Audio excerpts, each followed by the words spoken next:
जरा गेट लागला का नाही तो बघण्यासाठी मागे वळून बघितलं. तेवढ्यात माझ्या डोक्यावरती एकदम फाडकन आवाज आला.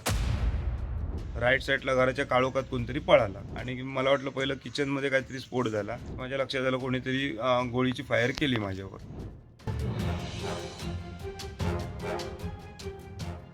मालवण तालुक्यातील कोळंबे इथे काल रात्री बेछूट गोळीबार झाल्याची घटना समोर आली आहे. मिळालेल्या माहितीनुसार कोळंबे येथील कोळंबे गाव कमिटीचे अध्यक्ष संदीप शेलटकर यांच्यावर रात्री 9:15 वाजण्याच्या सुमारास अज्ञात व्यक्तींनी गोळीबार केला.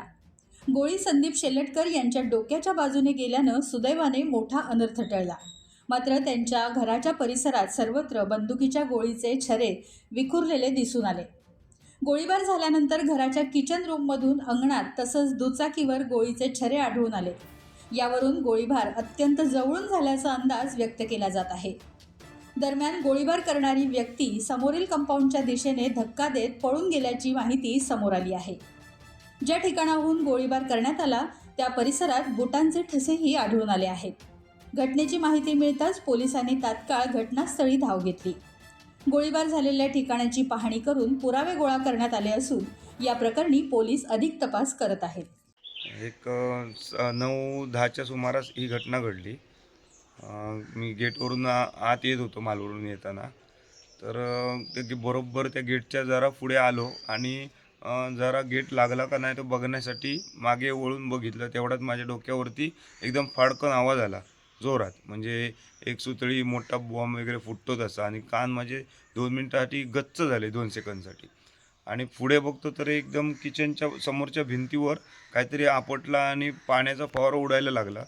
गाडी लावून मी गाडी लावेपर्यंत माझी बायको आणि मुलं आत आली, बाहेर आली आणि ती शोधाशोध झाली कसला आवाज आला. तर बघतो तर पूर्ण पाणी उडत होतं. म्हणून मी कॉक बंद केला आणि मला वाटलं पहिलं किचनमध्ये काहीतरी स्फोट झाला. पण बघल्यानंतर लक्षात आलं की जिथे पाणी लिकेज होतं तिथे पूर्ण भिंतीवर छिद्र पडलेली होती, होल पडलेले. मग माझ्या लक्षात आलं की 100% हे कोणीतरी फायर केलं. म्हणजे काडतुसाची फायर असते तसा प्रकार होता तो.